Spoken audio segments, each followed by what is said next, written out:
Assalamualaikum warahmatullahi wabarakatuh. Salam sejahtera bagi kita semua. Om Swastiastu, Namo Buddhaya, salam kebajikan. Saya dapat giliran untuk menyampaikan sesi 5 ya, teman-teman. Tema tentang tips and trick untuk bisa tembus jurnal internasional bereputasi. Nah, kita akan belajar sama-sama di dalam sesi ini. Saya ingin konfirmasi dulu apakah slide saya terlihatkah? Sudah terlihat. Sudah ya, terima kasih. Terlihat Jadi, jelas. terima kasih. Ya, tujuan dari sesi kita ini, teman-teman, nanti kita akan memahami secara praktis sebetulnya bagaimana tahap-tahap penulisan. Mungkin ada pengulangan dari materi-materi sebelumnya, dari narasumber sebelumnya, tapi kita akan melihat secara praktis hal-hal yang diperhatikan oleh editor dan reviewer di jurnal-jurnal internasional bereputasi itu. Kemudian kita juga akan belajar bagaimana caranya supaya kita bisa memilih jurnal yang tepat dengan paper kita, yang memenuhi standar dari setiap penerbit-penerbit itu sehingga lolos dari desk editorial. Sebelumnya saya ingin memperkenalkan buku terbaru saya. Anda bisa lihat itu, arsitektur penulisan artikel jurnal ilmiah, mulai dari ide sampai ke publikasi.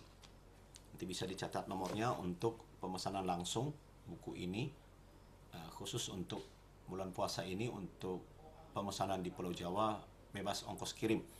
Perkenalkan, saya Sony Zaluhu, dosen dari STT Baptis Indonesia, Semarang. Dan saya kebetulan menjadi reviewers di hampir semua jurnal religion dan sosiologi, untuk jurnal-jurnal terbitan Springer, Elsevier, Taylor and Francis, dan MDPI. Rata-rata kalau paper itu dari Indonesia itu mesti dikirim ke saya. Jadi saya akan memberikan di dalam wawasan sebagai seorang reviewer. Kita belajar pertama terlebih dahulu untuk mengenali kategori jurnal internasional ya, saudara-saudara. Ada jurnal internasional biasa yang menggunakan bahasa PBB, biasanya itu terindeks di Google Scholar. Ada yang menengah, biasanya itu diidentifikasi dengan indeksasi di DOAJ, dan ada yang bereputasi tinggi, dia memiliki indeks faktor dan dan berada di dalam SGR ya, nilai SGR berada di dalam indeksasi Scopus dan Web of Science. Jadi kalau kita mau naik ke jenjang jabatan fungsional kita, maka target kita biasanya sekarang syarat khusus ya. Syarat khusus itu, dan merupakan syarat khusus itu syarat perlu. Artinya harus submit dan publish di jurnal-jurnal internasional bereputasi. Dan jangan lupa di dalam aturan Jafong terbaru, bukan lagi sebagai penulis tunggal, tapi penulis pertama dan penulis korespondensi. Jadi kalau dikatakan penulis pertama, maka itu artinya ada penulis berikutnya, kedua, ketiga, dan seterusnya. Ini adalah proses daftar alur dari editorial proses ketika kita submit paper kita pertama kali, maka kita harus lolos dulu di dalam tahap editorial. Dia melihat apakah biasanya yang dilihat itu apakah paper itu sesuai dengan scope dari jurnal. Yang kedua, dia lihat hal teknisnya sesuai dengan standar yang diberikan oleh jurnal itu, dan setiap jurnal itu memiliki ketentuan teknis yang berbeda-beda. Dia hanya melihat scope dulu, dia tidak peduli isinya.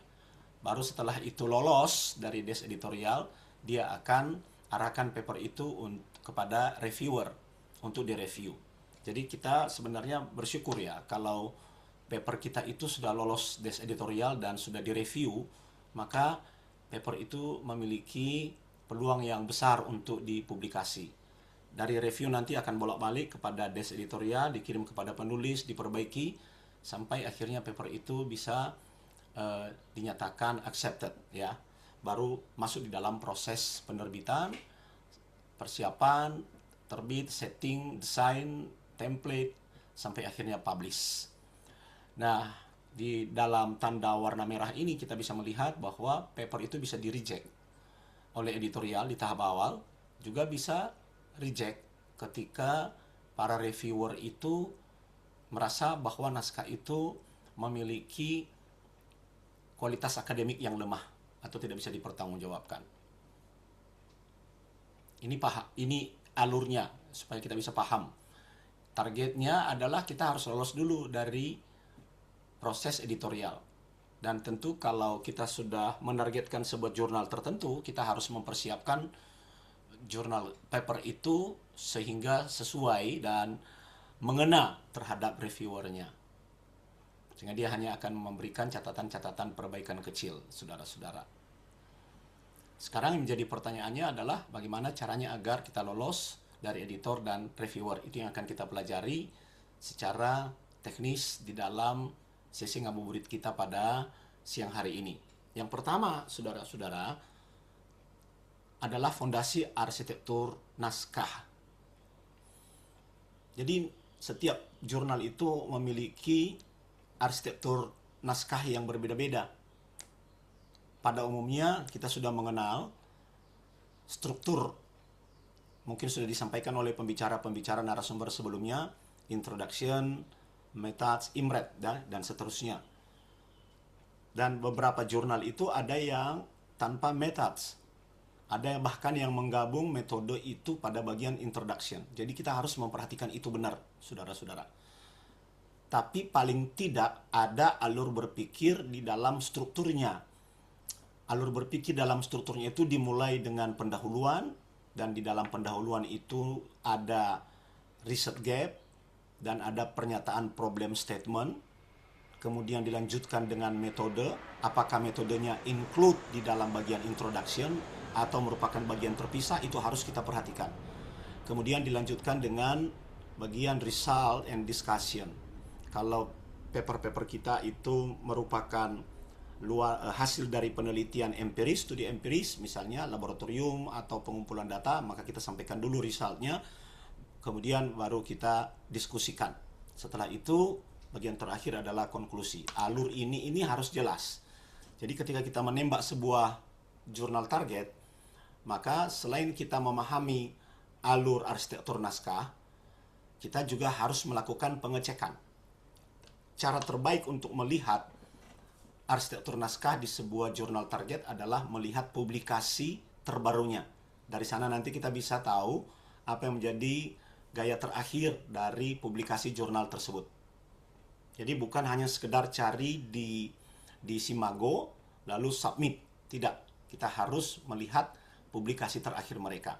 Dan itu yang akan menjadi standar kita ketika kita memilih jurnal itu sebagai tempat untuk mensubmit artikel kita. Itu bagian yang pertama, saudara-saudara. Tips yang pertama. Yang kedua, tentu saja ini adalah sebuah cara yang sangat penting dimanapun Bapak Ibu, teman-teman melakukan submit paper, pelajari jurnal itu.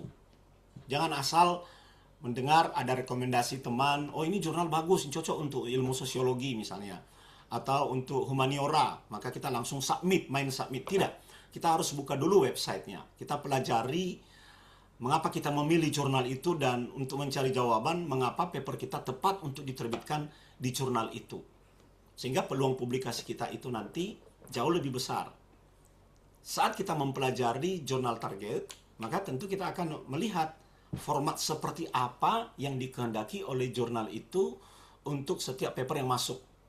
Seperti yang saya katakan tadi, setiap jurnal dan penerbit bereputasi itu Elsevier, Science Direct, Brill, Sage itu, Taylor and Francis itu memiliki formula, template, style, jenis font, jenis kutipan yang berbeda-beda. Maka kita perlu mempelajari dulu. Saya suka mengatakan bahwa kita perlu mengintai jurnal itu. Jadi jangan asal main submit. Jurnal-jurnal internasional bereputasi itu sangat ketat di dalam format. Kalau Anda Misalnya saya berpengalaman mensubmit beberapa tulisan saya di Elsevier dan Science Direct itu. Science Direct itu kesalahan format saja itu dikembalikan, bisa bolak-balik itu. Akhirnya saya pelajari, oh salah saya, harusnya seperti ini. Baru editornya akan meneruskan kepada reviewers. Maka di setiap jurnal itu sebenarnya ada keterangan, ada detail, ada panduan terkait submissionnya. Anda harus baca itu. Ini seringkali diabaikan oleh para penulis pemula, saudara-saudara. Oh, paperku ditolak, di-reject. Kenapa? Nah, tidak sesuai dengan template. Tidak sesuai dengan gaya penulisan. Bahkan font itu. Jadi sangat, jurnal-jurnal internasional bereputasi itu sangat rigid ya, saudara-saudara. Oleh sebab itu kita harus benar-benar mempelajari sesuai dengan tuntutan dari jurnal target itu. Di situ biasanya ada instruction to the authors. To the authors itu biasanya petunjuk kepada penulis apa yang harus dilakukan, bagaimana mempersiapkan naskah, formatnya.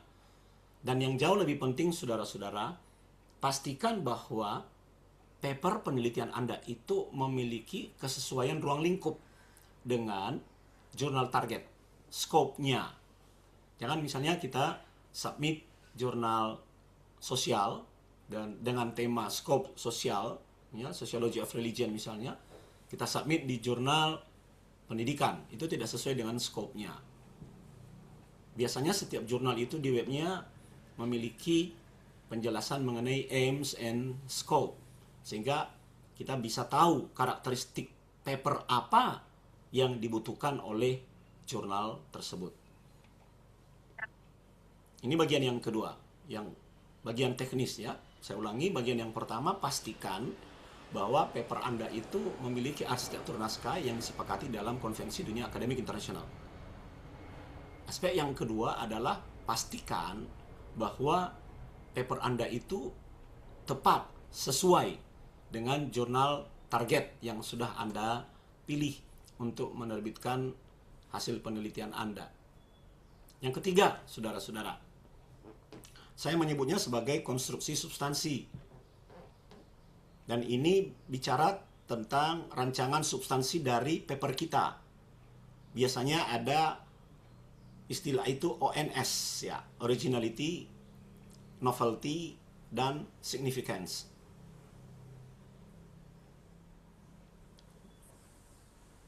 Jadi kita harus bisa memastikan bahwa paper kita itu bukan paper yang sudah dibicarakan oleh, atau paper yang sudah berkali-kali dibicarakan gitu loh. Maksudnya kita tidak mengambil ide dari situ.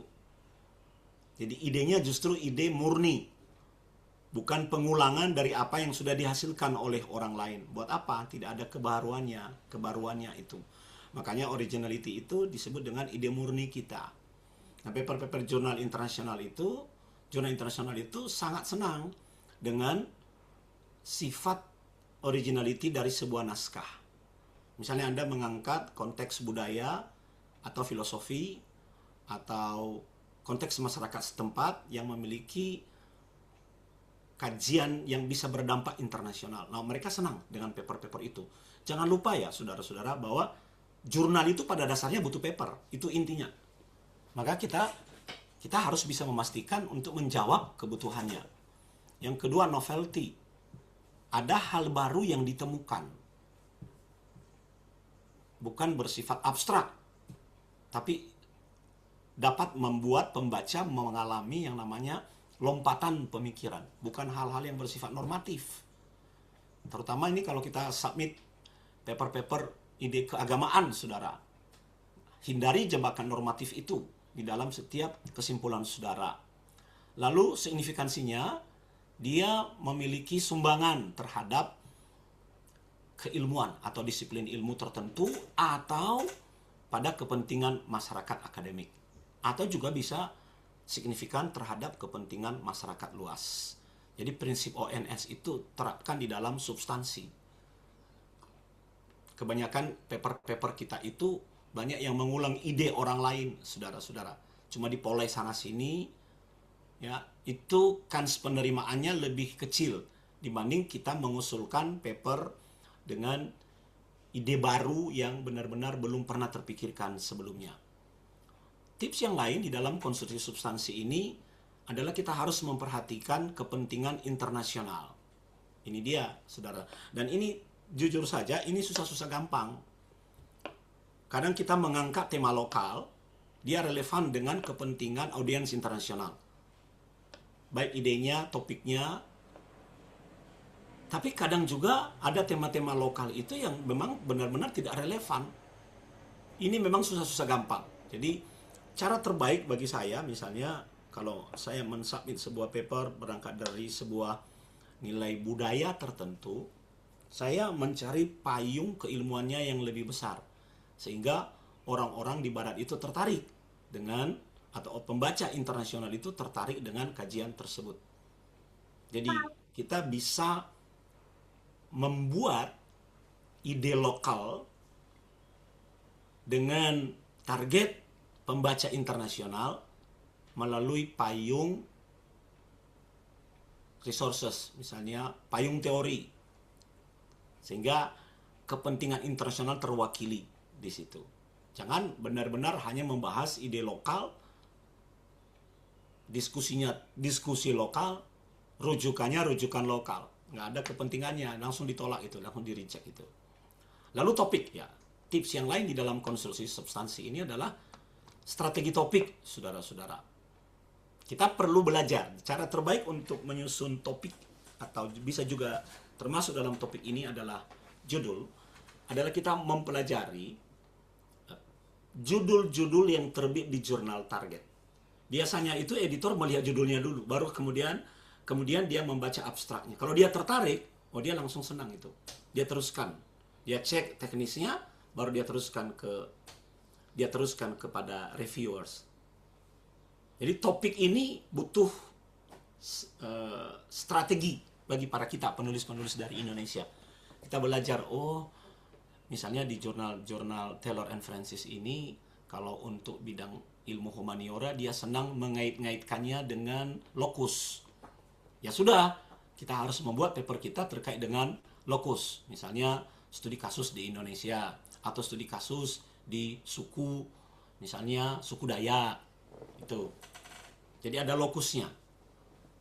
Ada jurnal-jurnal, dan hampir semua jurnal-jurnal internasional bereputasi itu senang dengan topik-topik yang terkait dengan pembahasan lokal, atau lokus lokal, tapi memiliki dampak internasional, memiliki dampak global. Jadi 3 hal ini sangat penting kita perhatikan dalam menyusun substansi paper kita: kepentingan internasional, strategi topik, dan prinsip ONS, originality, novelty, dan significance. Itu yang ketiga. Kita lanjut ya. Jadi tadi saya sudah jelaskan ya, biasanya kita baca itu di journal description itu, dia mau terbitkan paper apa dan kategori seperti apa. Kita pelajari, saudara.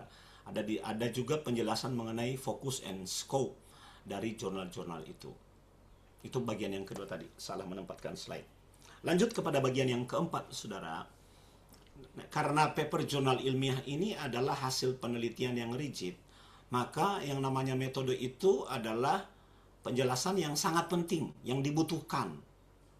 Kalau misalnya Anda submit tulisan di F1000 itu ya, itu mereka sangat mementingkan penjelasan metodologi yang detail.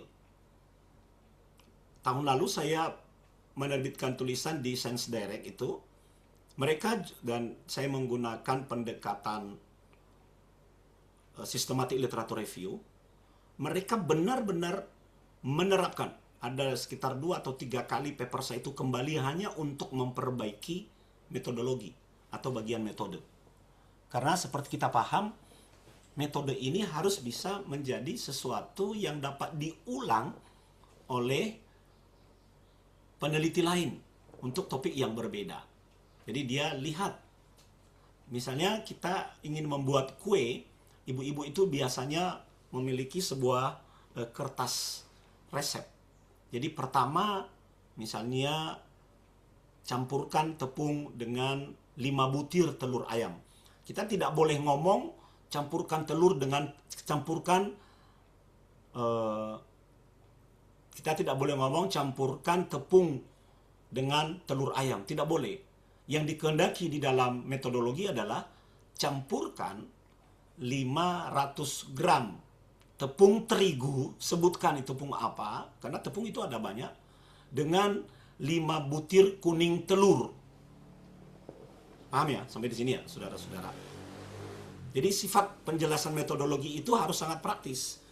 Saya masih menemukan itu ya, saudara-saudara, di jurnal-jurnal dari penulis Indonesia yang terbit di Springer itu.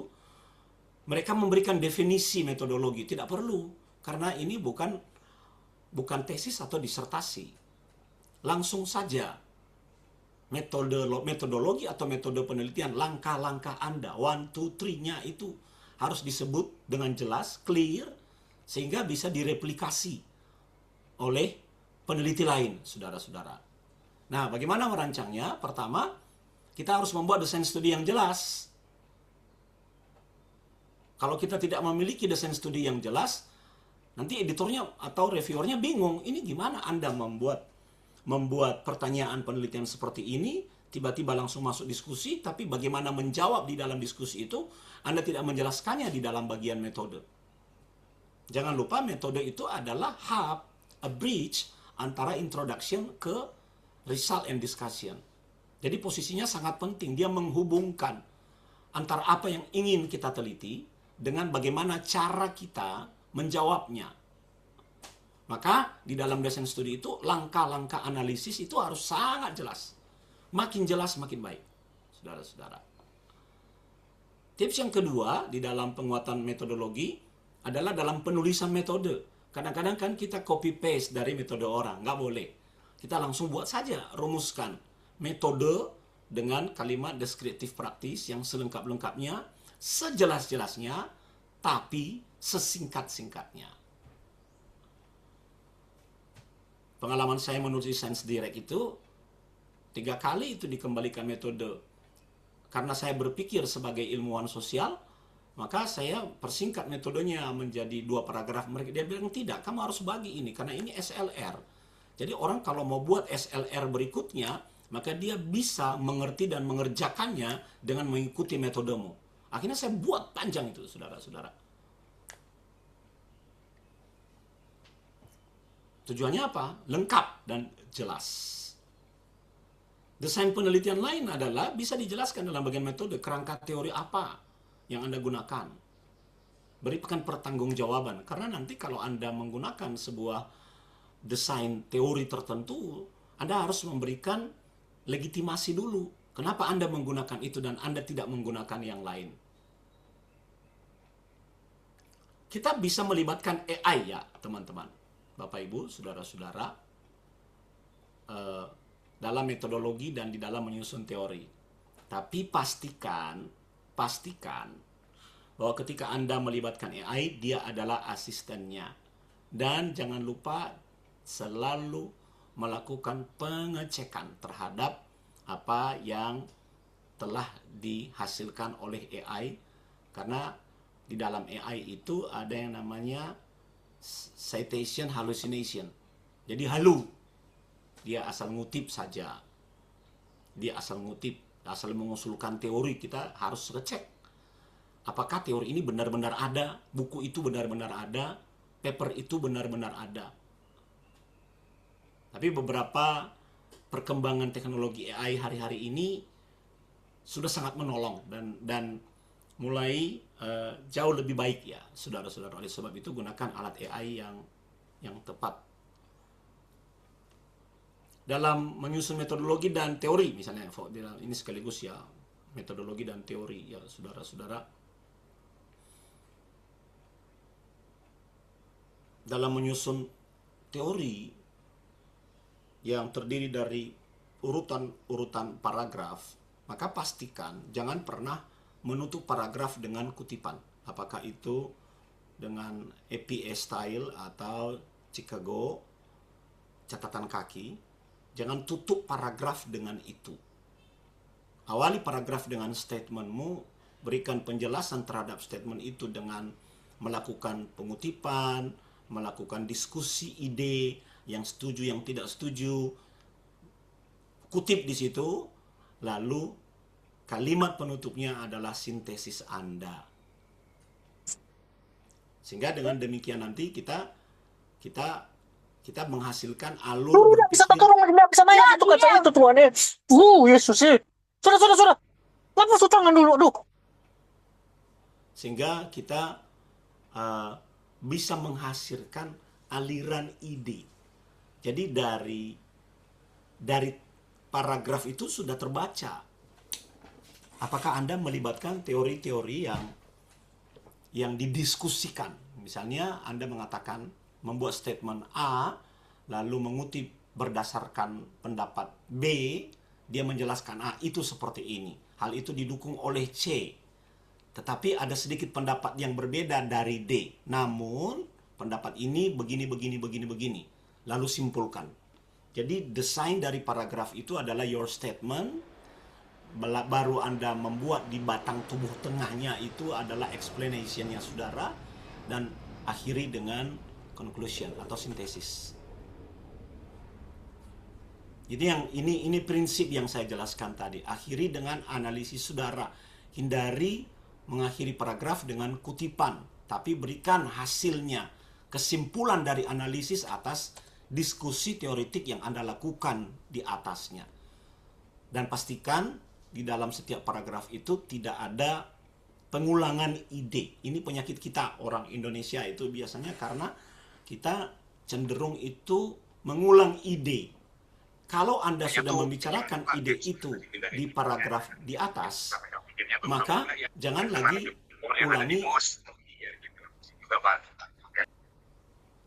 ulangi ide tersebut di paragraf di bawahnya.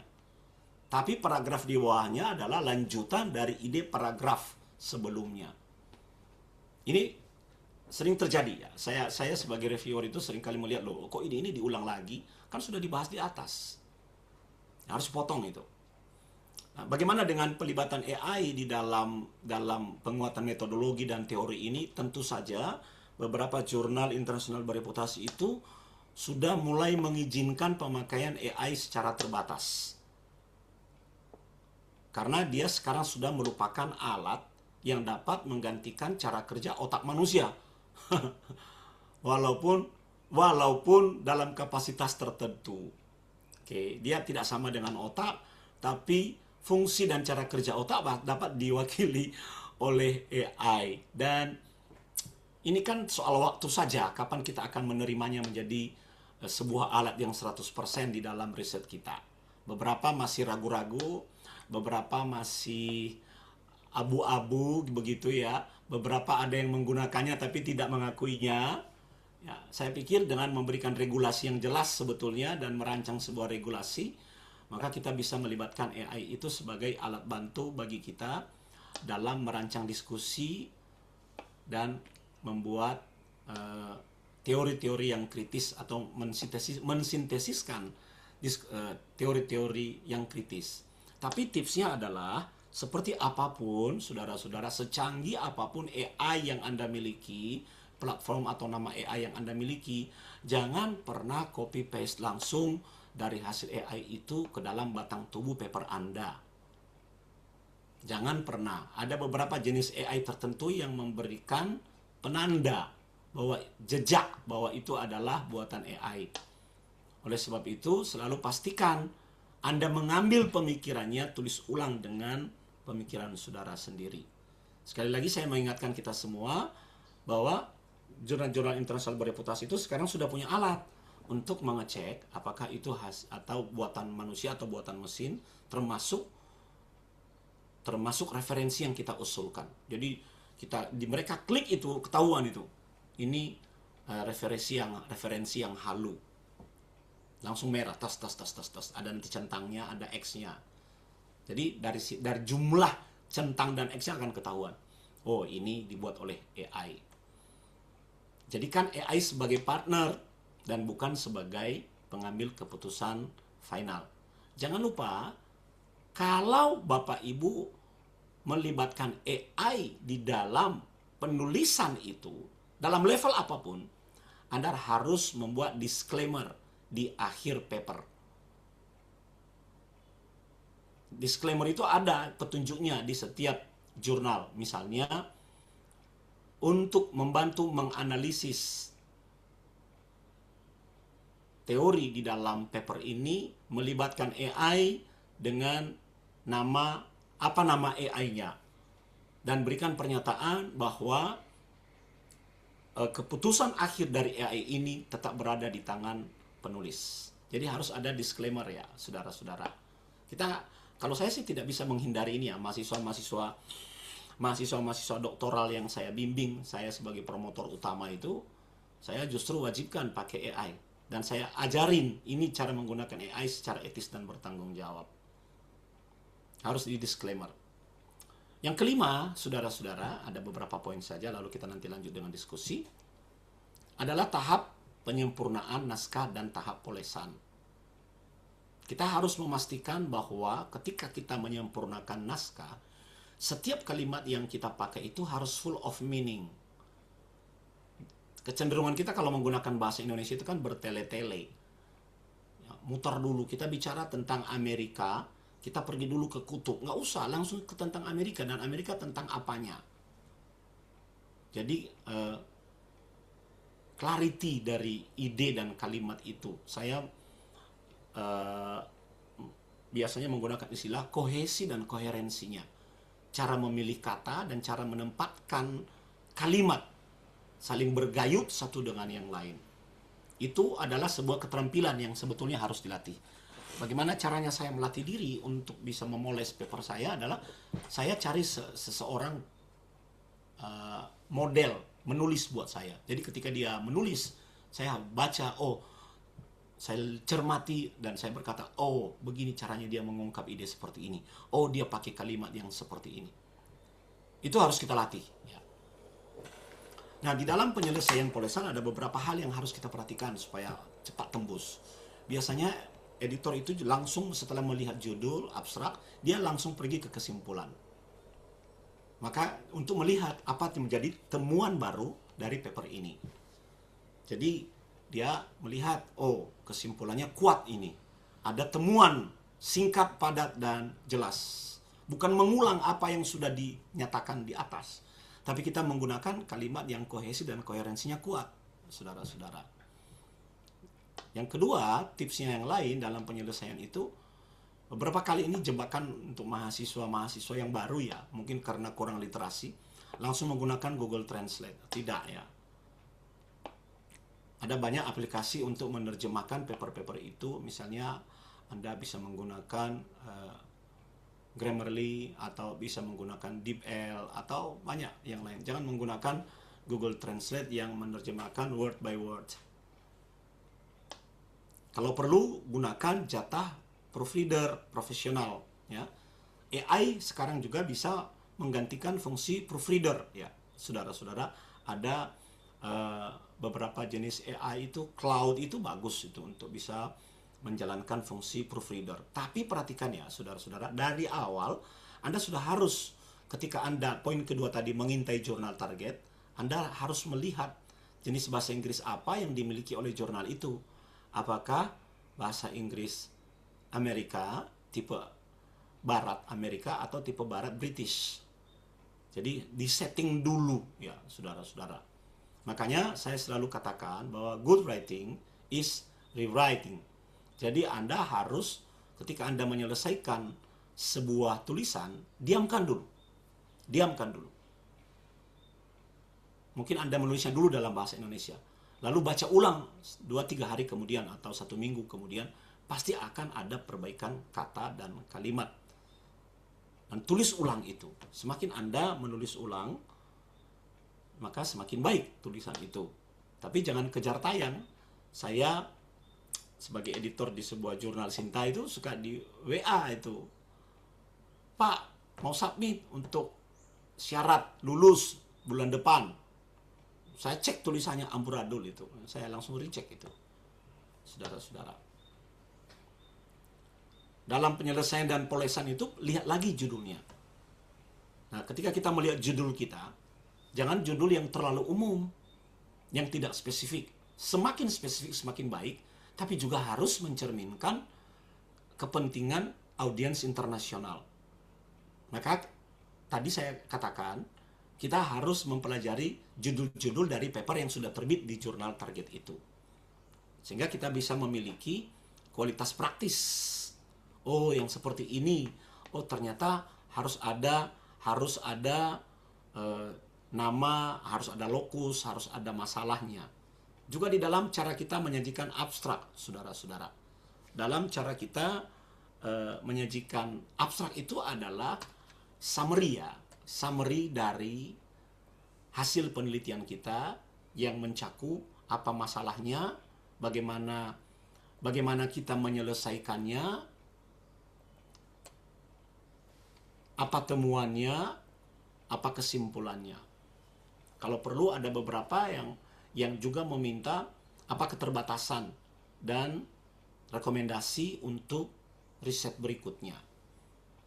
Apalagi kalau kita terhambat dengan masalah pembayaran APC, maka kita harus pastikan bahwa abstrak kita itu dapat mewakili seluruh isi paper kita, sehingga orang lain dapat mengutipnya hanya dengan membaca abstrak. Jadi bukan sekedar kita buat asal jadi.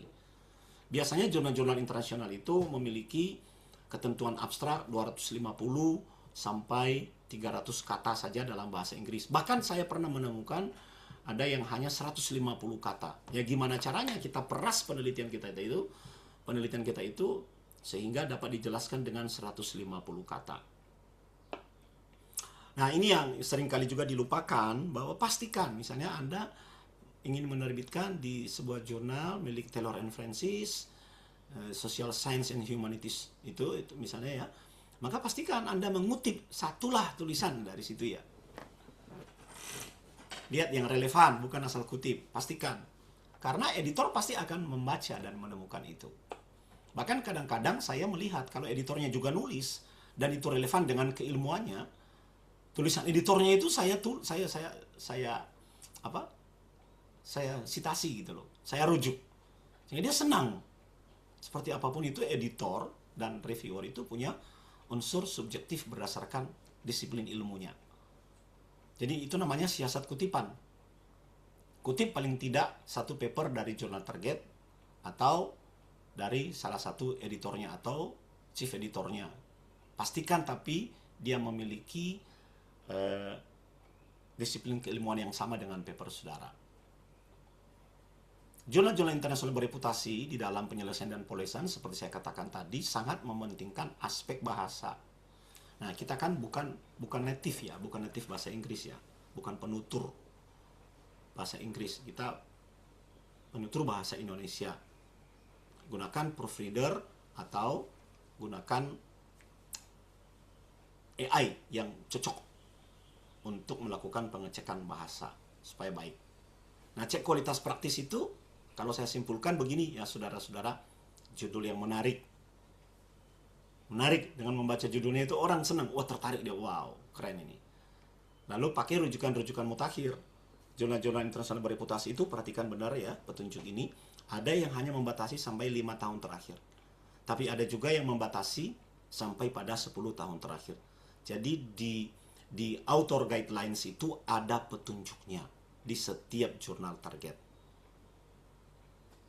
Nah, daftar referensi itu akan tersusun secara otomatis biasanya kalau Anda menggunakan manajemen referensi seperti Zotero atau Mendeley dengan sendirinya. Karena setiap jurnal itu kan punya style ya. Jurnal-jurnal sosial dan humaniora itu biasanya mayoritas itu menggunakan style APA. Jurnal-jurnal religion, jurnal-jurnal kesehatan, ada juga yang menggunakan Chicago, catatan kaki. Jurnal-jurnal empirik itu hampir semua menggunakan catatan kaki. Jadi pastikan jenis dan style referensi yang dikehendaki oleh jurnal itu. Sekali lagi, abstrak itu sangat penting. Beberapa paper saya itu ngapain saya bayar sampai 40 juta, 60 juta? Ngapain? Ngapain, saudara? Itu berapa motor itu? Jadi, buat saja abstrak yang komplit. Setelah abstrak komplit, kita pilih jenis publikasi yang bisa republish melalui repositori. Repositori misalnya repositori kampus atau repositori akademik seperti ResearchGate atau Akademia. Kita bisa publish ulang di situ. Sehingga ketika kita menggunakan paper itu sebagai syarat untuk jabatan fungsional kita, linknya itu akan bisa kita masukkan untuk dilakukan pengecekan oleh asesor. Ya, kita beri keterangan bahwa ini bukan open access. Jadi kalau mau baca, ya ini linknya. Dan biasanya ada lagi, saudara-saudara, di hampir semua jurnal-jurnal milik Sage itu, milik Taylor and Francis, mereka punya dua link. Satu link publish yang sudah resmi dipublish, dan satu link khusus untuk author. Jadi Anda ketika menggunakan paper itu, walaupun dia tidak dan bukan open access, tetap bisa diakses oleh asesor ketika Anda memberikan kepadanya link author sebagai bukti publikasi. Saya ulangi lagi, ingat, jangan lupa kutip paper di tulisan jurnal, paper atau tulisan di jurnal target atau milik editornya. Dan pastikan ya bahwa memang naskah saudara sudah lolos dari plagiarisme. Yang keenam, ya saudara-saudara, gerbang pengiriman. Ini kita harus perhatikan ini, saudara-saudara. Bahwa ketika kita mengirim dan submit naskah, maka ada sejumlah dokumen yang diperlukan. Ini seringkali diabaikan oleh para penulis pemula, saudara-saudara. Pertama, Anda harus siapkan yang namanya cover letter. Cover letter itu adalah surat pengantar dari paper Anda. Isinya apa? Ada isi, pertama isi normatif ya. Isi normatif itu Anda beritahu bahwa ini tidak sedang disubmit atau tidak sedang diproses di jurnal lain. Jadi Anda mendeklarasikan kepada editornya. Orang-orang barat sangat mementingkan hal yang seperti ini. Yang kedua, isi yang paling penting di luar hal yang normatif adalah Anda berikan penjelasan kepada editor. Jadi cover letter itu ditujukan kepada editor. Berikan penjelasan kepada editor bahwa paper ini memang layak diterbitkan di jurnal di mana dia menjadi editor. Nah, penjelasan ini mencakup apa? Apa kekuatan naskah? Apa masalahnya? Apa yang dibahas? Jadi boleh dikatakan itu seperti surat lamaran sebenarnya. Kalau dia tertarik dengan lamaran itu, maka dia akan merem biasanya membaca naskahnya. Karena yang dia lakukan hanya melihat aspek teknisnya. Cover letter itu penting. Jadi siapkan, saudara-saudara. Biasanya ditujukan kepada chief editor atau editor. Lalu cover page. Cover page itu adalah karena sistem di manuskrip online itu hampir semua jurnal internasional bereputasi itu menggunakan sebuah platform untuk mensubmit paper. Dia bekerja secara otomatis mengekstrak data, metadata dari paper itu, mulai dari judul, penulis, abstrak, keywords, dan membedakannya dengan isi. Sehingga nanti ketika Anda membuat cover page itu, perhatikan di author guidelines itu, apakah dia membutuhkan cover page atau tidak. Cover page itu ada di halaman depan. Halaman depan paper Anda biasanya berisi judul, ya, nama penulis, identitas penulis, alamat email, institusinya, abstrak, dan keywords. Halaman kedua biasanya hanya judul, ada yang membutuhkan abstrak, ada juga yang tidak membutuhkan abstrak, langsung paper. Jadi dia mengekstrak nanti dari data-data itu. Kalau jurnalnya tidak membutuhkan cover page, ya sudah, submit aja. Jenis manuskrip berikutnya yang ketiga adalah anonymous manuskrip. Artinya Anda harus menghapus nama penulis. Atau kutipan penulis juga harus dihapus dan berikan tanda di situ. Nanti editornya akan tahu. Biasanya di paper-paper jenis ini isinya adalah judul, title, lalu abstrak, keywords, langsung batang tubuh tulisan. Loh, bagaimana dia tahu nanti itu tulisan saya atau tidak? Karena Anda juga akan melampirkan manuskrip lain, dengan seluruh author details dari penulis, institusi, apapun, disclaimer saudara ada di situ semua. Nah, kadang-kadang jurnal internasional bereputasi itu memiliki form tertentu yang menyertai proses submission. Form yang harus Anda isi. Jadi lihat apakah jurnal itu mewajibkan Anda mengisi form pengalihan hak cipta atau form mengenai ethical clearance, ya, pernyataan etik dan sebagainya. Oleh sebab itu perhatikan dalam poin nomor 6 ini, kurang satu biasanya dikembalikan. Jadi siapkan cover letter, cover page, manuskrip dalam 2 tampilan, satu anonymous, tidak ada data kita penulis, dan manuskrip dengan data penulis. Opsional adalah ketika ada form-form yang dikehendaki. Jurnal-jurnal milik SAGE itu SAGE, ada form yang harus diisi. Jurnal milik Taylor and Francis tidak ada form yang harus diisi. Jurnal milik Elsevier itu biasanya ada form yang harus diisi, biasanya pernyataan etis. Lalu summary. Jadi dia kasih petunjuk kepada kita. Makanya kita harus membaca semua petunjuk guidelines untuk submit dari paper itu di jurnal target. Saudara-saudara, jangan pernah melakukan submission yang tidak lengkap. Itu langsung ditolak di proses awal. Sebagus apapun tulisan Anda, dia nggak peduli.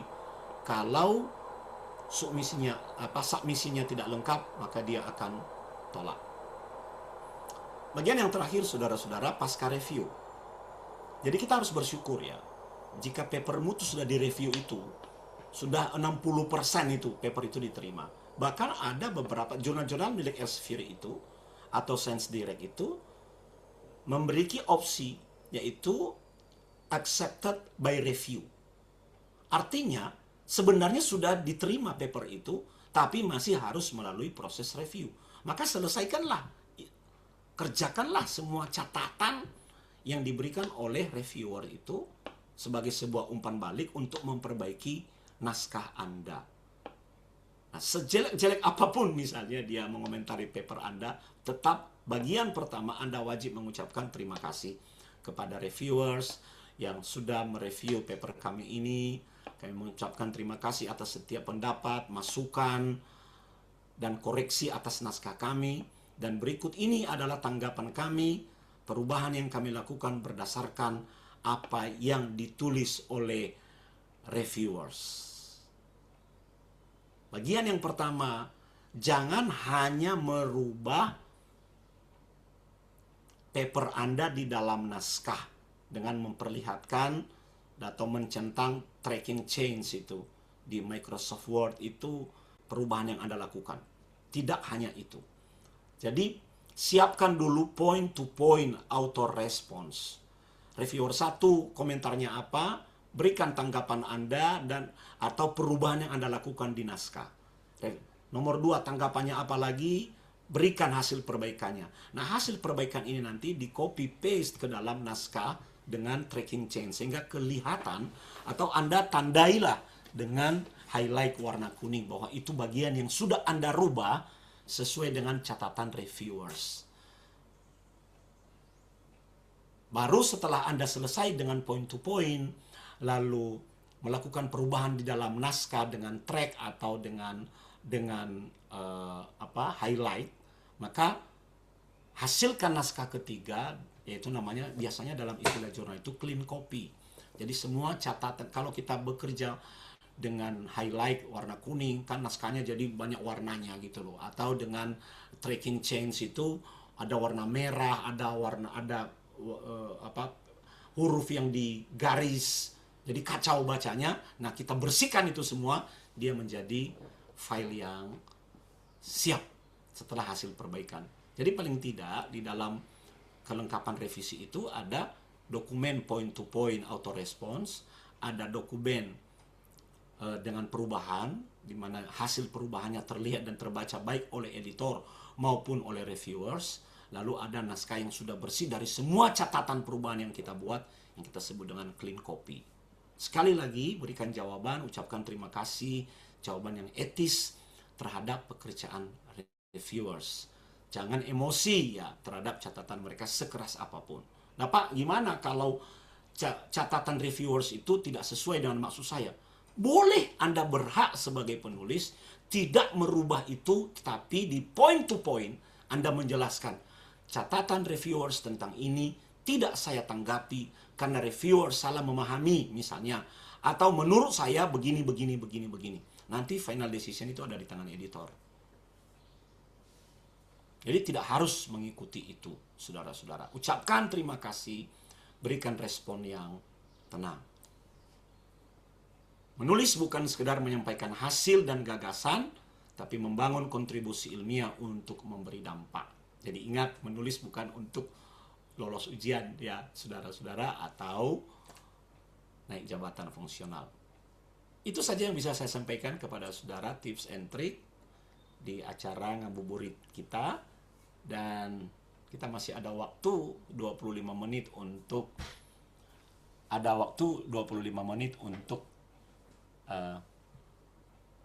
berdiskusi, saudara-saudara.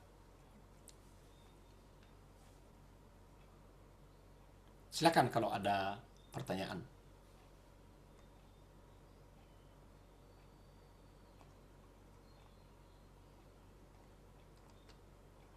Saya ada, Prof. Boleh Silakan. tanya? Silakan Pak Robin.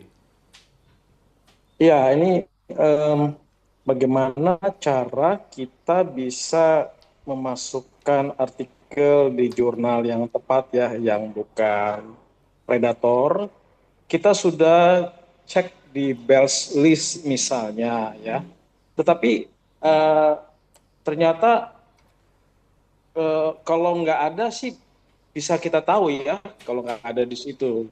Tapi banyak juga yang jurnal-jurnal resmi itu yang sudah Scopus 2, Scopus 1 itu tidak terdata di Bells List ya. Jadinya kita pikir ini kan pasti bukan jurnal predator begitu ya. Karena dia ternyata kita dengar misalnya ada pemungut uang, proses reviewer yang singkat begitu ya. Seperti baru-baru ini di dalam kita, karena saya ranah teologi itu jurnal HTS, lalu jurnal Paros dan lain sebagainya gitu ya. Itu ternyata kan tidak muncul di Bells List itu. Nah, bagaimana ya Prof ya supaya kita paham begitu? Ya, Pak Robin, pertanyaan yang menarik ya. Sebenarnya sudah tidak ada lagi itu yang namanya Bells List itu, sudah nggak ada. Jadi itu hanya tambahan-tambahan yang beredar karena ketika muncul reaksi terhadap Jeffrey Bells itu, maka dia mencabut itu, tapi itu sudah terlanjur terkenal, menyebar kemana-mana, lalu orang mulai muncul web Bells List, muncul tambahan-tambahan dan sebagainya. Sebenarnya patokan utama nanti akan ada webinar ngabuburit itu bersama kalau tidak salah disampaikan oleh Mas Faisal dari IAIN Salatiga, saudara-saudara. Jadi pastikan mengikuti itu. Kalau nggak salah sudah lewat ya kemarin ya. Ya, jadi sebenarnya cara paling baik untuk tidak terjebak di jurnal predator adalah kita tanya kolega kita. Tanya teman, ini kira-kira jurnalnya aman atau tidak, saudara-saudara, bagus atau tidak. Yang kedua, jangan terpaku pada Scopus. Scopus saja sudah disusupin, tahu ya, bahwa terindeks di Scopus itu tidak memberi garansi bahwa dia bersifat non-predatory. Karena seperti kita tahu, ini dunia bisnis, APC itu adalah uang yang sangat besar. Ya, tapi walaupun uangnya sangat besar, misalnya jurnal-jurnal saya yang terbit di Sage itu ya, APC-nya itu 40 juta. Jadi saya menyiasatinya begini, saya tidak pernah bayar APC, saudara-saudara. Saya buat surat dengan kop resmi dari kampus bahwa hasil penelitian ini tidak didukung oleh riset universitas karena universitas kami atau sekolah kami tidak punya uang, atau uangnya sudah habis dalam riset tahun sebelumnya. Tolong memberikan ditandatangani dengan stempel basah, tolong memberikan free. Ya biasanya diberi itu. APC yang selalu saya terima itu misalnya 100% itu. Tapi di open access karena surat itu. Atau saya kontak editornya secara langsung. Nah, bagaimana menghindari jurnal predator? Pertama, jangan lagi menggunakan Bells List itu karena itu bukan benar-benar lagi dibuat oleh Jeffrey Bells itu. Ya, apapun orang bisa tambahkan catatannya di situ. Yang kedua, kita tanya kolega. yang sudah lebih dahulu ada di sana. Di buku ini saya menjelaskan bahwa apa saja syarat-syarat, apa saja cara kita mengetahui jurnal predator itu. Yang ketiga, saudara, kita melihat tampilannya saja. Dari tampilannya itu udah ketahuan bahwa itu jurnal predator.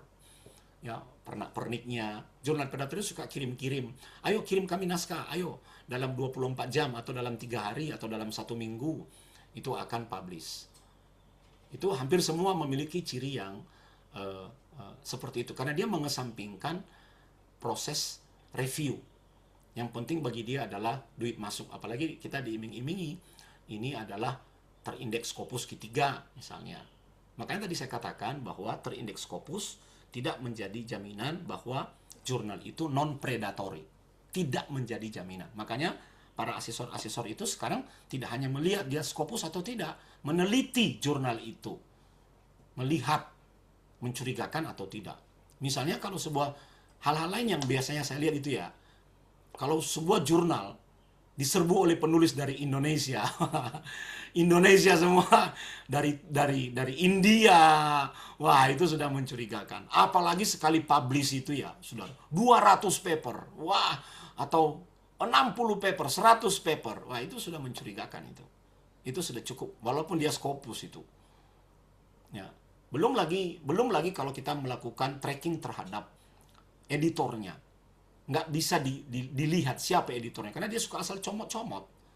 Asal comot-comot, yang penting bayar, dia comot nama, pakai nama orang lain, kita anggap itu sebagai sebuah keabsahan. Ternyata enggak.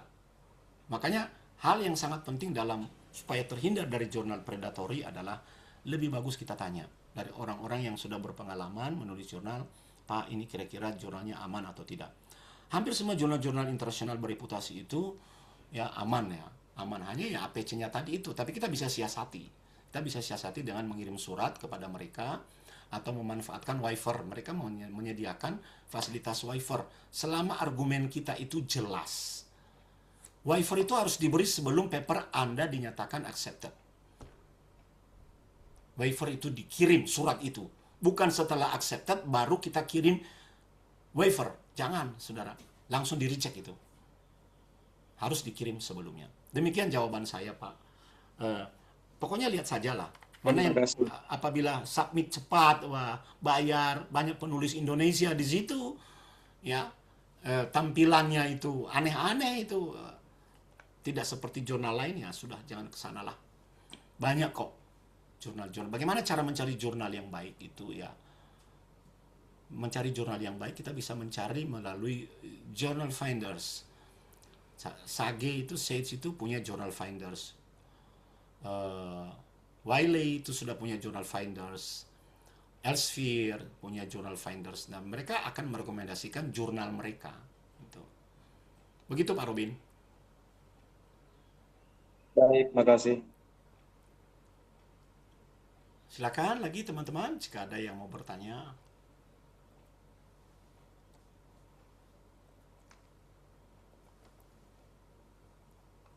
Jangan lupa ada catatan dari admin ya. Silakan isi daftar hadir. Ada linknya di situ. Untuk daftar hadir dan sertifikat. Jangan lupa bagi yang menginginkan sertifikat itu ada biaya dan ada 3 digit angka terakhir dalam pembayaran supaya bisa terdeteksi oleh admin. Silakan Bapak Ibu kalau ada pertanyaan lanjutan mengenai bagaimana caranya kita tembus jurnal internasional bereputasi. Oh, ini ada pertanyaan. Mohon izin tanya, saya submit jurnal Scopus Q1 bulan 1, saya lihat bulan 3 status diteruskan ke reviewer. Oke. 1 minggu kemudian status required reviews complete. Completed. Ya, yang saya tanya, kalau proses review 1 minggu itu gimana? Peluangnya diterima atau reject? Sebab belum ada feedback ke saya. Tunggu aja. Kadang-kadang jurnal mereka itu, artikel yang masuk itu kan banyak ya, saudara-saudara. Banyak. Jadi kadang mereka juga bekerja dengan urut prioritas. Saya misalnya editor di salah satu jurnal ya. Saya tidak sebut namanya. Biasanya ada petunjuk dari chief editor ke kami, utamakan dulu paper jenis ini. Jadi ketika kami mengecek, jadi ada nanti sebuah sistem, ada paper masuk, misalnya ada 10, dan sudah ada petunjuk, utamakan paper jenis ini. Begitu ada paper jenis itu kena, nah saya review dulu itu, oke, lolos des editorial, lalu saya mencari reviewer di database. Begitu saya mencari reviewer di database, itu pekerjaan editornya, saudara. Lalu saya kirim itu. Biasanya saya kirim 5. Yang penting itu paling tidak ada 2. Ada 2 yang nyangkut. Kalau dia tidak jawab, misalnya kita dalam 2 kali atau 3 kali penugasan dia tidak jawab, biasanya kita kirimkan namanya ke chief editor untuk dihapus dari daftar. Ya, bagi yang jawab, ya yang sering jawab itu ada nanti frekuensinya, ada jumlah berapa frekuensi sering menjawab. Oh dia rajin ini ya, saudara-saudara. Jadi kita kirim ke dia. Nah, tunggu. Nah, paper yang lain gimana? Tunggu. Jadi biarkan saja. Yang penting proses review sudah dimulai. Saya orang Indonesia yang pertama saya memang menginginkan tembus di jurnal Theology Open itu, saudara. 2 tahun. Tapi saya tidak mencabut paper itu. Karena saya mau paper saya terbit di sana. 2 tahun. Ya. Paper-paper jurnal di Afrika itu rata-rata 6 bulan. Paper-paper Elsevier itu rata-rata cepat, 3 bulan sudah ada keputusan. Tergantung daftar tunggu. Jadi ya, kalau memang butuh, kirimin saja surat. Saya penulis dari paper judul ini, biasanya setiap paper itu ada nomornya. Nomor ini. Jadi mereka nanti bisa cek, saya ingin tahu sejauh mana update atau perkembangan terakhir dari paper saya. Kita berhak bertanya. Tapi jangan baru 1 bulan ya kita tanya, ya jangan ya. Misalnya lebih dari 6 bulan atau dari 3 bulan itu boleh kita tanya. Dan mereka biasanya jawab begitu. Berapa lama suatu jurnal muncul di Scopus sejak keluar SK lolos terindeks Scopus? Ya itu tergantung proses di Scopus ya, saudara-saudara. Saya tidak tahu maksudnya ini. Berapa lama suatu jurnal muncul di Scopus? Oh, setelah jurnal yang terindeks Scopus, ya. Setelah dia lolos semua kriteria dari Scopus itu, ada yang cepat ya, saudara-saudara nongol, ada yang lambat, tergantung dari proses mereka. Lalu berapa lama sebuah paper kita itu nongol di Scopus? Kadang-kadang jurnal yang baik itu bisa kerjasama dengan tim Scopus. Dia misalnya publish volume sekian, nomor sekian, itu bisa besoknya udah keluar. Begitu publish hari ini, besok sudah keluar terindeks. Tapi ada juga yang nunggu waktu di Scopusnya. Nah biasanya kalau saya butuh indeksnya itu, saya email Scopus bahwa paper saya judul ini, tanggal ini bukti link pemuatannya. Biasanya mereka minta link itu, tolonglah di indeks segera. Itu kurang lebih 1 minggu itu sudah keluar di indeksnya. Begitu pengalaman saya. Pak John Hardy. Ya, makasih Prof. Ya, Saya mau tanya yang pertama, mungkin memperjelas pertanyaan yang di chat tadi Prof. Saya barangkali begini, kan kalau kalau terakreditasi di Arjuna kan jangka waktunya kan 5 tahun, Prof. Nah, kalau di ya. Scopus itu ada nggak jangka waktu seperti itu, gitu barangkali. Itu yang pertama, Prof.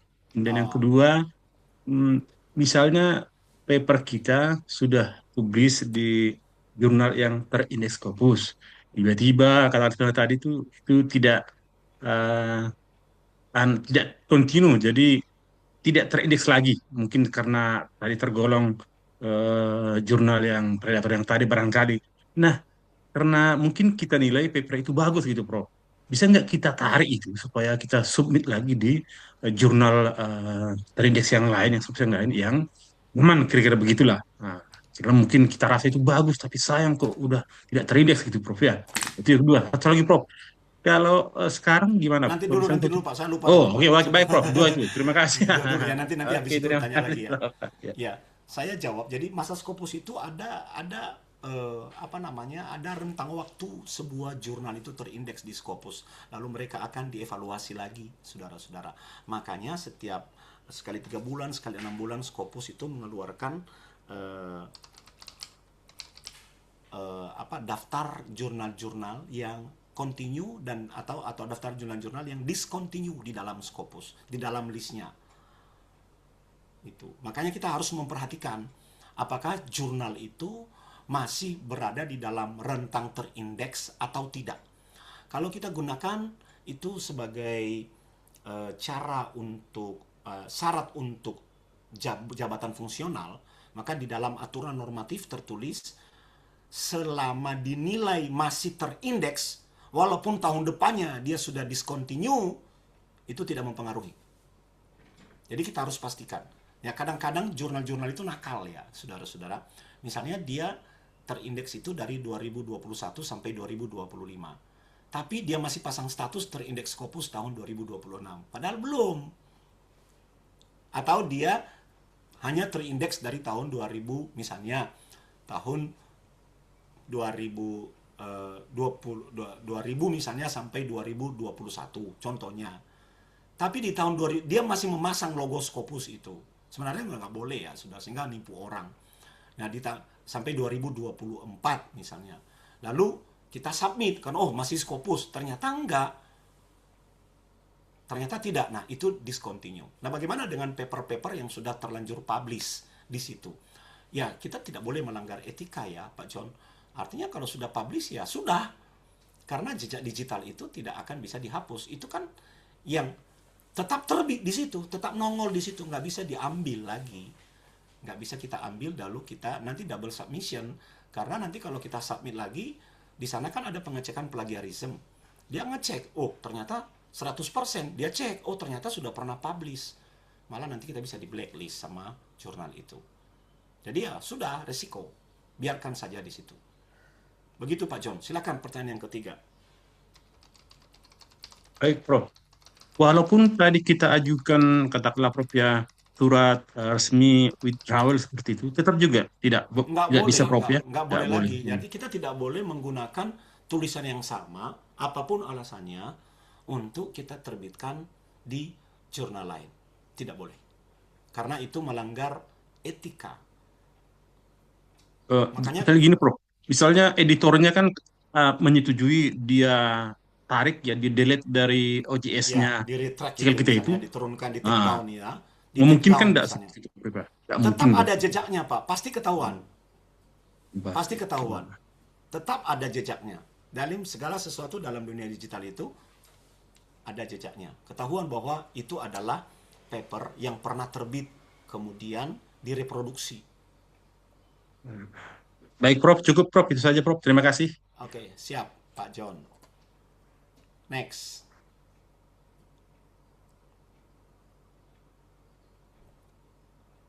Ini ada pertanyaan. Untuk melaporkan suatu jurnal yang kita tahu predator, surat laporan ditujukan kemana? Surat laporan ditujukan, misalkan melaporkan editor jurnal tersebut. Ya tulis aja, paling gampang itu tulis di Simago. Di bawah itu. Di bawah itu kan ada tanggapan itu ya, saudara-saudara. Tulis bahwa ini jurnal predator. Sudah tidak terindeks lagi di Scopus. Ada juga sistem pelaporan kita di Sinta ya. Ada, tapi itu jarang sekali dibuka.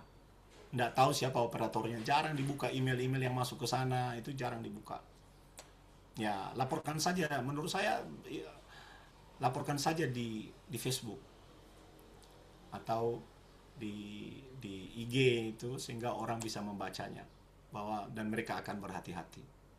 Kalau saya seperti itu, karena jalur-jalur resmi itu ada kasus-kasus aja double publish atau plagiarism itu dari sebuah jurnal STT itu di Jawa Tengah, saudara, dipakai oleh penulis di hasil reproduksi orang lain, dipakai untuk naik jabatan, tidak ditanggapin suratnya di sistem itu, saudara-saudara, nggak ditanggapin, jadi jarang dibuka. Jadi ya makanya saya bilang udah laporin aja di media sosial. Hukuman sosial itu jauh lebih mendidik. Itu ya saudara-saudara. Begitu.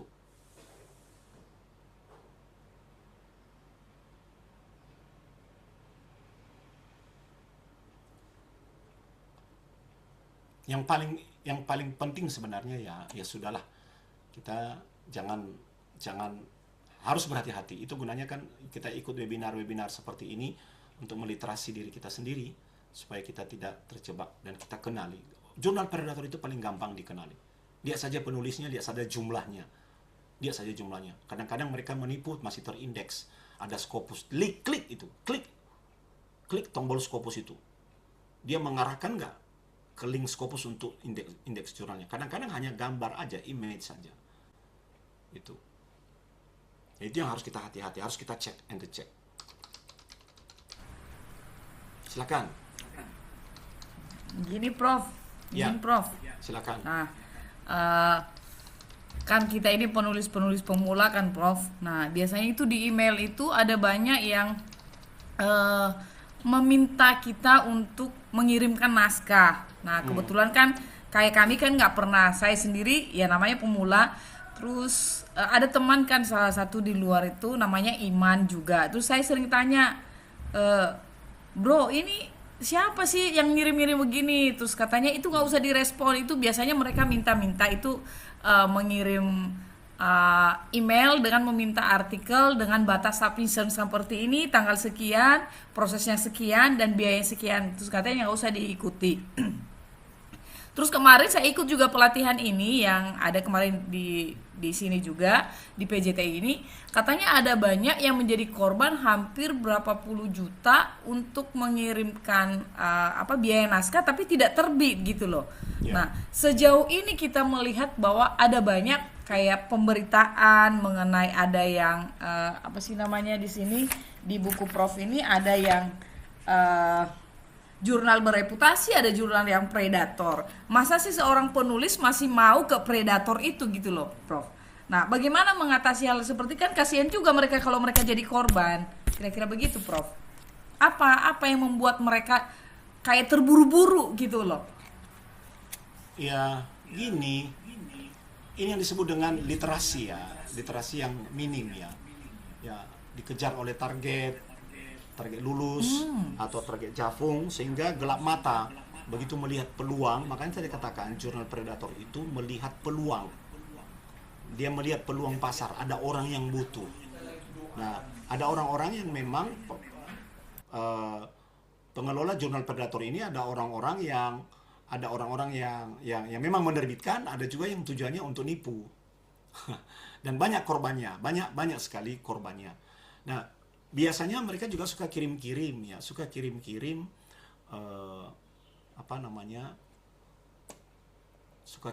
Email, mereka minta kirim email.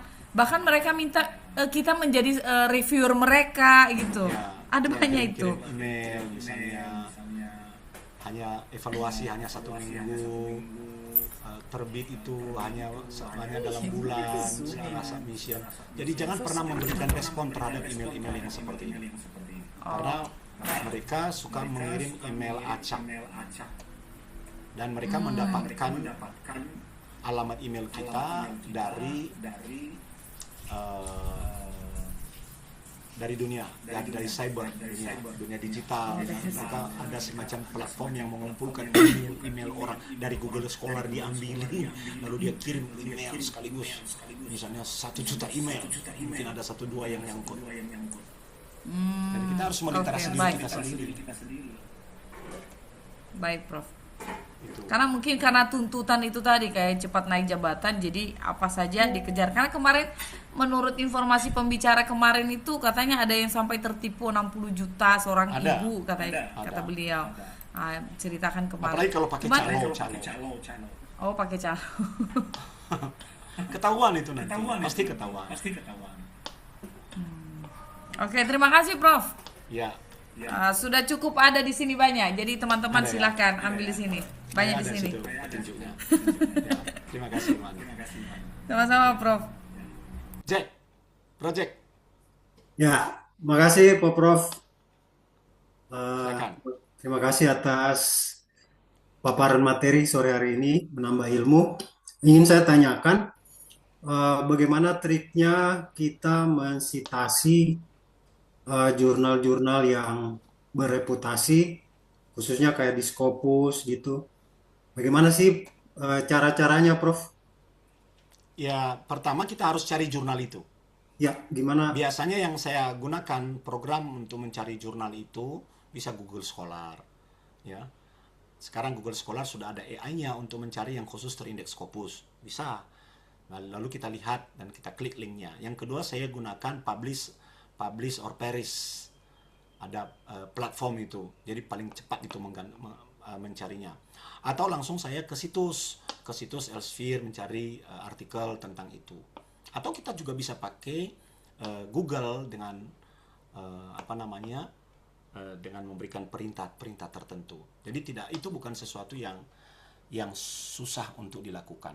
Mulai dari Google Scholar, ya, atau kita bisa gunakan Publish or Perish itu Izin Prof, bisa izin praktek 1 menit. Kalau Prof pakai ada linknya apa gitu bisa ditampilkan. misalnya Ya, supaya jangan teori langsung praktek ya Pak ya. Biar bisa lihat. misalnya saya pakai Publish or Perish, ya. Saya cari di jurnal Scopus. Misalnya dari tahun 2020 Iya, Publish or Perish. Ini dia lagi buka. 2020 Kalau mau butuh ininya, sampai butuhannya 50.000. 2025. Butuh sertifikat ikut acaranya 50.000. 2025. Lalu saya mencari jurnal atau misalnya Pak Jack itu mau cari paper apa misalnya? Yang teologi, Prof. Teologi apa? Harus spesifik. Teologi Kristen, PB. teologi Kristen. Misalnya Christian. Kita pakai Boolean operator, teologi and New Testament. Nah, ini keluar semua paper-paper itu, kita tinggal lihat. Dalam pencarian itu makin spesifik makin baik. Pencarian pertama kurang lebih 200 paper. Nah, kita bisa lanjut lagi. Itu udah tinggal lihat judulnya aja, lihat dari judulnya dulu. Kalau lihat yang paling tinggi itu rankingnya itu lihat. Kita lihat misalnya Verbum Ecclesia. Gampang kan? Gampang. Oke. Tinggal di-install. Oke. Ya. 14.33, Bapak Ibu, terima kasih atas keikutsertaan Anda di dalam program RCI Jawa Tengah. Kasih Prof. Dalam program Ngabuburit bersama. Jangan lupa selalu meliterasi diri supaya kita menjadi dosen-dosen yang berdampak dan memiliki kemampuan yang profesional di dalam Tridharma perguruan tinggi kita. Terima kasih atas keikutsertaan saudara.